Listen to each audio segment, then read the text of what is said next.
আজ কয়েকদিন ধরেই না আমি প্রচণ্ড পরিমাণে অসুস্থ, যেন মনে হয় শরীর দুর্বল, মাথা ঝিমঝিম করছে।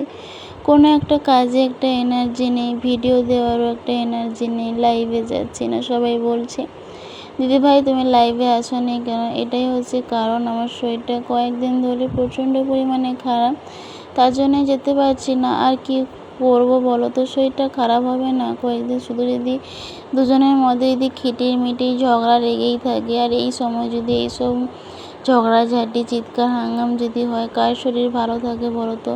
সেই রকম আমার শরীরটাও ভালো নয়। দেখো আমি দুপুর অবধি শুয়েছিলাম, 2টো বাজতে যায়, মেয়ের স্কুল থেকে ফোন এসছে যে তোমার মেয়ে বেরিয়ে গেছে। তো আমি এখন রাস্তার ধারে আনতে এসছি, সব স্কুলের বাচ্চারাই চলে যাচ্ছে, আমিও অপেক্ষায় দাঁড়িয়ে আছি যে আমার মেয়েটাও কখন আসবে।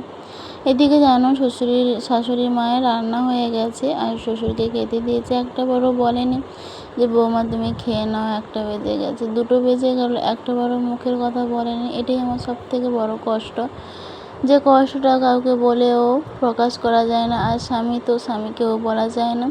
এদিকে আমার মেয়ে এমন ছুটে ছুটে আসছিল আমাকে দেখে, তো ওর জুতো দেখো, এক পায়ের জুতো খালে পড়ে গেছে।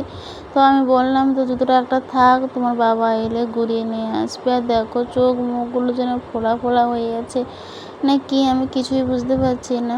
আর প্রচণ্ড পরিমাণে খিদা পেয়েছিল, তার জন্য আমি ছোলা ভাজা 2টো বিস্কুট নিয়ে এসেছিলাম, নিয়ে আসার পথে 2টো খেয়ে নিয়েছি। সত্যি প্রচণ্ড খিদে পেয়েছে, আর এই সময় তো একটু ঘন ঘনই খিদা পাবে, তোমরা সবাই জানোই, কিন্তু আমার ঘরের লোকেরা কেউই বোঝে না।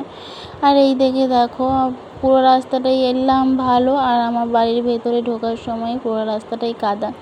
এখানে এই যে ইট বিছানো আছে, এই একটা একটা করে ইটে করে যেতে হবে, আমার বাড়ি পৌঁছতে হবে।